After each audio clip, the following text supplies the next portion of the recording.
O capítulo 96 de Shumatsu deu muitas deixas em vários momentos para que várias teorias sejam criadas, tanto sobre falas da Brunilda, ações do Nostradamus e também todo o papo do Tártaro, e claro, também sobre o humano Rasputin, que ainda é um grande mistério. E hoje eu vou apresentar para vocês algumas teorias criadas pela comunidade e outras que eu mesmo criei, para que a gente converse junto sobre as coisas que vão acontecer em Shumatsu. Oi, eu sou o Tsuki, bem-vindos a mais um vídeo. E hoje, meus manos, eu vou falar sobre vários detalhes que o último capítulo de Shumatsu deu. O capítulo seguinte é o final da luta de Okita contra Suzano. Muitas coisas aconteceram nesse capítulo, coisas que ninguém sequer esperava que iam rolar, mas isso serviu tanto pra surpreender todo mundo, quanto pra mostrar pra onde essa obra tá indo, com seus plots secundários. Afinal, muita coisa tá acontecendo além do Ragnarok, e isso tem que ser explorado, já que foi nos apresentado de uma forma tão brusca no meio da 10ª rodada, e esse capítulo faz um grande serviço a continuar explorando toda essa papagaiada que tá acontecendo com Odin e com o Tártaro, Sigurd preso lá, que nem um frango no espeto e tudo mais. Mas claro, pra saber de todas as teorias, fica até o final do vídeo. Já aproveita também, curte esse vídeo e se inscreve no canal, porque isso me ajuda demais. E também, claro, compartilhe esse vídeo para fazer com que ele alcance mais e mais pessoas. E uma outra coisa que eu gostaria muito que vocês fizessem é clicar nesse botão de hypar o vídeo. Isso ajuda bastante na divulgação também, e eu agradeceria muito a todos que clicassem nisso. E agora que eu sei que você é brabo e já fez tudo isso, vambora pro vídeo. Não vai ter 14 lutas e personagens que ainda não lutaram podem ficar de fora do Ragnarok. Sem dúvidas, a luta do Buda e do Zero Fuku durante a 6ª rodada, mais especificamente a traição do Buda com os deuses, mexeu muito com a obra e com toda a fandom em si. Isso porque Buda simplesmente desestabilizou, mesmo que por um breve momento, toda a ordem e a construção do torneio do Ragnarok e do mangá em si. E mesmo que posteriormente Hades tenha entrado para estabilizar as coisas de novo, uma coisa ainda estava alterada e basicamente não tinha mais conserto. E essa coisa era o fato de que a humanidade agora tem um humano a mais, um lutador a mais, para ser mais exato. Com a humanidade agora tendo 14 lutadores com a adição do Buda e os deuses tendo apenas 13 lutadores com a adição do Hades. E dessa desordem inteira que surgiu a grande teoria da 14ª luta. A luta que viria a acontecer para que todos os personagens da obra pudessem lutar no torneio. Afinal, não teria muito sentido o autor apresentar alguém só para deixar ele de fora do Ragnarok. Mas era ainda muito difícil disso acontecer, porque alguma outra coisa deveria acontecer para que isso fosse possível. Como, por exemplo, algum empate em alguma rodada ou talvez algum evento do mesmo nível. Porque já que o lado vencedor necessita apenas de 7 vitórias, não teria como ter 14 lutas se as 13 lutas anteriores tivessem ocorrido normalmente. E baseado nesses problemas inteiros que o Buda criou tanto para o mangá quanto para a fandom, várias opiniões surgiram, mas ninguém nunca estabeleceu alguma ideia que realmente matasse todas as outras. Até que o capítulo 96 chegou e aparentemente botou um fim nessa dúvida inteira com uma simples frase da Brunilda, onde ela mata bonito toda essa história e toda essa dúvida. Nesse capítulo existe uma passagem onde a Brunilda está em uma sala sozinha vendo os participantes que ainda não lutaram, sendo do lado dos humanos Nostradamus, Rasputin, Simo e Sakata Kintoki, e do lado dos deuses sendo Loki, Anubis e Odin. Mas junto disso, e sendo o mais importante dessa cena, a Brunilda fala que os humanos estão apenas uma vitória de vencer 6 rodadas. E se isso acontecer, os deuses vão ficar encurralados. E com isso, ele não vai mais continuar sendo apenas um espectador. E no fim ela termina que se isso acontecer, Odin certamente lutará no Ragnarok. E isso, meus amigos, é uma frase definitiva nesse assunto por muitos sentidos, mas eu explico pra vocês. Nessa frase, a Brunilda sinalizou preocupada uma estratégia pra forçar Odin a lutar, sinalizando claramente que também existe um risco de Odin não lutar antes do torneio ter um ganhador. Isso mostra não só que Odin pode não lutar, como também mostra que qualquer um pode não lutar no torneio, pois afinal o torneio em nenhum momento exigiu que todos lutassem, mas sim que um dos lados ganhasse 7 vezes. E temos que lembrar também que mesmo que Buda tenha mudado de lado, Hades no fim das contas preencheu essa vaga. Então, apesar dos humanos terem mais um lutador extra, os deuses não ficaram desfalcados em nenhum momento, fazendo com que o torneio ainda siga normalmente como sempre. Essa cena da Brunilda estabelece claramente que nem todos os lutadores precisam lutar se alguém chegar a 7 vitórias primeiro, e crava também que o torneio não teve nenhuma mudança para que incluísse uma 14ª luta, pelo menos não até o momento, né? Mas para não ser injusto com quem acredita ainda na 14ª luta, mesmo que personagens não lutem no torneio, eu não acho que esses personagens vão ser desperdiçados de alguma maneira. A gente tá vendo claramente que alguma coisa além do torneio tá acontecendo, principalmente voltada pro Odin e deuses primordiais, e também o Sigurd, né? E se alguém não lutar na arena, provavelmente vai ser usado para preencher essa trama inteira além do Ragnarok. Então, no fim das contas, mesmo se alguém não lutar, ele com certeza vai ser bem explorado na obra, ou pelo menos assim espero, né? Deixando bastante claro que tudo isso é só até o momento atual da obra, que é até o capítulo 96. Vai que a 11ª luta tem um empate e daí sim tem uma 14ª luta, tá ligado? Daí sim, essa teoria acabou, morreu e vai ter 14ª luta, tá ligado? Mas por enquanto, depois dessas falas da Brunilda, o que dá a entender é que o torneio vai ser só 13 lutas mesmo, e quem chegar a 7 primeiro ganha, e é isso aí, quem não lutou, não lutou, quem lutou, lutou, tá ligado? Mas agora que já acabamos a primeira teoria teoria, que é quase uma confirmação dentro da obra, pelo menos pro meio literário seria. Comenta o que você pensa sobre isso, se tu acha que eu tô errado, se tu acha que eu tô certo, e vamos pra próxima teoria.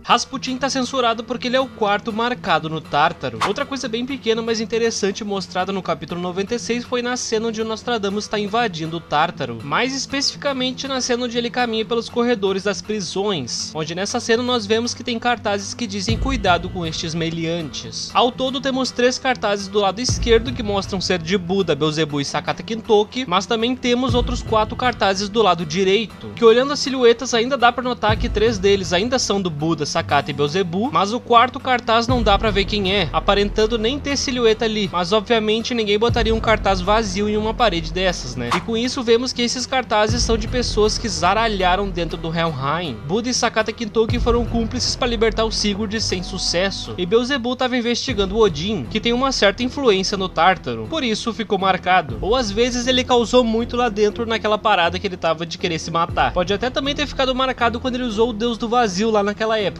Mas então quem diabos seria aquele quarto meliante que falta? Realmente não dá pra saber, mas existem teorias. A primeira delas é que o quarto meliante seja o próprio Nostradamus, que pode já estar sendo procurado no Tártaro já há bastante tempo, mas como ele anda disfarçado, ninguém nunca o achou. Não só disfarçado, mas usando um disfarce bem complexo, assumindo um papel de algum residente do Tártaro, sendo de algum guarda ou alguém que faz manutenção direta dentro das celas, fazendo com que seu disfarce fosse infinitamente melhor. E realmente essa teoria tem 90% de chance de ser a correta, já que um cartaz vazio e logo em seguida mostrar o Nostradamus invadindo o Tártaro é o bagulho que mostra dentro do capítulo, então faz muito sentido relacionar isso. Ou às vezes eles nem sabem qual a aparência do Nostradamus ou dessa pessoa que tá invadindo o Tártaro e simplesmente botaram um cartaz vazio mostrando que tem outra pessoa invadindo o Tártaro, mas que ninguém sabe quem é. Mas temos também a segunda teoria, que diz que na verdade o quarto procurado no Tártaro é simplesmente o Rasputin, e existem vários motivos para isso. O primeiro motivo para Rasputin poder ser o quarto marcado no Helheim poderia ser justamente porque ele sobreviveu a várias tentativas de assassinato durante a sua vida. Várias entidades poderiam ter tentado levar ele na morte, e ele pode ter enganado todas elas, fazendo ele ficar marcado no inferno como um agente do caos da ordem das coisas, marcado como o ser caótico que burla o andamento natural da vida, sabe? Outro motivo poderia ser o grande envolvimento que Rasputin tinha com o sobrenatural. Na obra ele poderia ter, sei lá, feito os grandes acordos ou pactos com entidades demoníacas e no fim ter enganado ou traído elas e quebrando esses acordos, fazendo com que ele ganhasse os benefícios, mas não desse nada em troca. Outra coisa é aqueles supostos milagres de cura que Rasputin realizou em vida. Eles poderiam também ter sido alguma coisa com Rasputin roubando ou manipulando a energia vital das almas condenadas, usando para talvez prolongar sua própria vida ou para outros benefícios próprios. Isso poderia ser motivo bastante para ser marcado no Helheim. Ou às vezes, tendo um pensamento um pouco mais pé no chão, Rasputin ainda pode ter sido alguém que literalmente escapou do inferno. Depois da sua suposta morte na vida real, ele teria sido levado pro inferno, mas em seguida ter conseguido fugir, de algum jeito que, sei lá, não faço ideia, se tornando assim uma lenda indesejada entre os habitantes do inferno, tá ligado? Habitantes e guardas e todo o sistema do inferno, assim. O da hora do Rasputin é que ele fez muita coisa em vida que na época parecia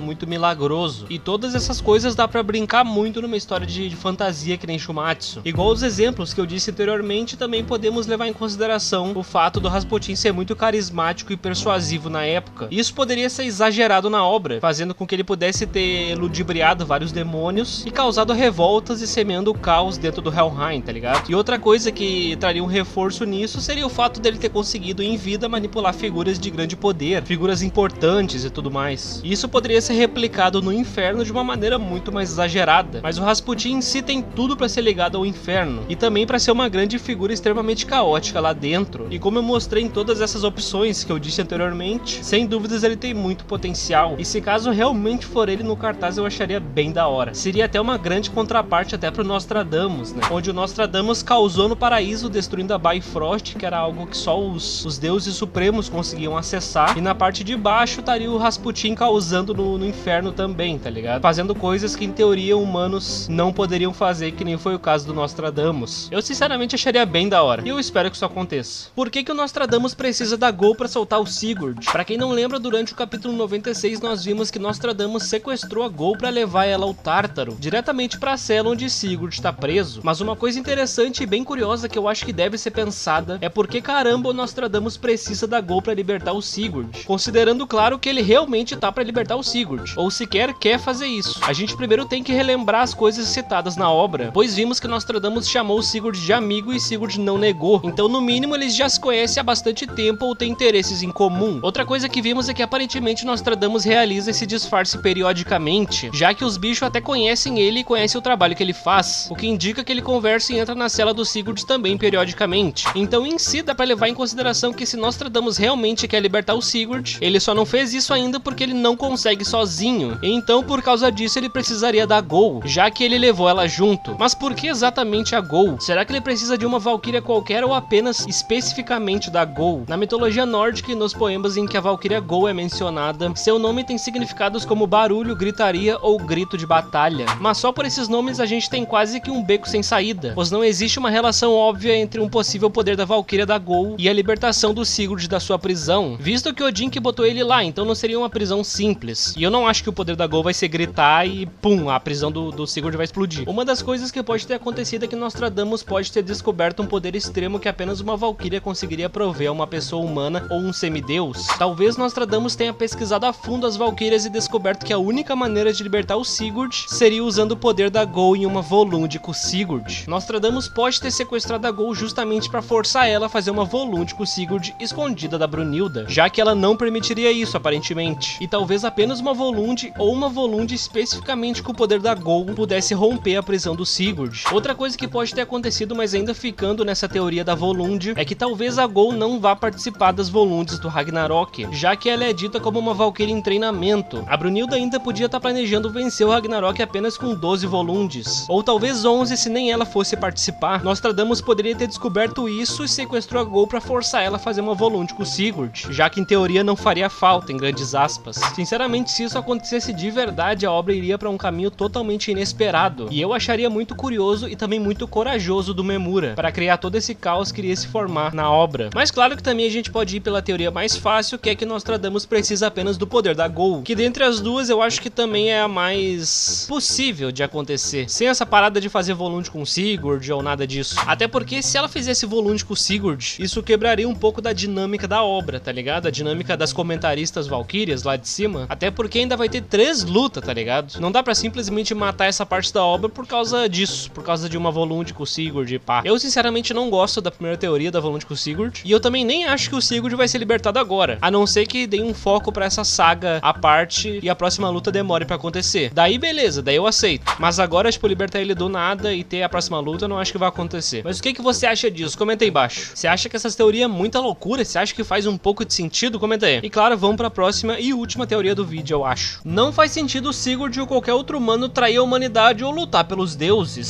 Outra coisa que uma parte da comunidade crê bastante, ou pelo menos teoriza sobre, é que pra equilibrar os 14 lutadores humanos, algum dos humanos vai trair a humanidade ou lutar pelos deuses. Ou que talvez o traidor dos humanos fosse o próprio Sigurd. Mas combinando com o início, onde eu disse que é muito provável que o torneio se trata apenas de quem chega aos 7 pontos primeiro, e não que todos os lutadores precisam lutar, essa parada de algum humano lutar pelos deuses e trair a humanidade, ou essa parada de ter esse trabalho todo pra libertar o Sigurd, apenas pra ele trair todo mundo, é praticamente impossível de acontecer, porque narrativamente falando isso não faz sentido nenhum, e nem traria nada de novo ou interessante pra obra. Isso falando como construção literária. Um humano não teria motivo pra trair os humanos, já que ele também ia morrer. É igual dar um tiro no próprio pé, não faz sentido nenhum, e tu ainda vai ser o mais prejudicado, e muito menos o Sigurd, visto que ele aparentemente é um ser totalmente do bem em todas as suas ações, tanto que ele foi preso justamente por ter cometido um crime contra os deuses. Então ele simplesmente cagar pros humanos e lutar pelos deuses é inconcebível. Então não, é praticamente possível que qualquer humano, e muito menos o Sigurd, lute pelos deuses. Mas claro, eu falo praticamente porque também é impossível ter certeza disso, mas eu creio que a chance disso acontecer é muito baixa, e a única coisa que eu posso ter certeza e dizer com toda a propriedade pra vocês é que se isso acontecer, a obra vai cair em uma ladeira de qualidade absurda, a não ser que o Memura seja um visionário e eu esteja subestimando ele, o que eu acho que não é o caso. Uma coisa que eu queria dizer sobre essas teorias é que, do mesmo jeito que eu falei sobre elas, eu também dei a minha opinião sobre elas. Então mesmo que eu tenha dito que um bagulho é impossível, ou outro bagulho bagulho tá praticamente confirmado, lembre-se que ainda assim é minha opinião, porque eu não tenho como confirmar ou desmentir nada, porque afinal são só teorias. E por causa disso eu gostaria de saber as suas opiniões sobre tudo isso comentado no vídeo. Quero saber se vocês acham que tudo é uma loucura, se acham que alguma coisa faz sentido, ou se algum ponto dentro da teoria faz sentido, mas o resto não e tudo mais. Mas é isso, meus manos, eu vou terminando o vídeo por aqui, eu espero bastante que vocês tenham gostado. Obrigado por terem assistido o vídeo até aqui e até a próxima, gurizada. Beijão.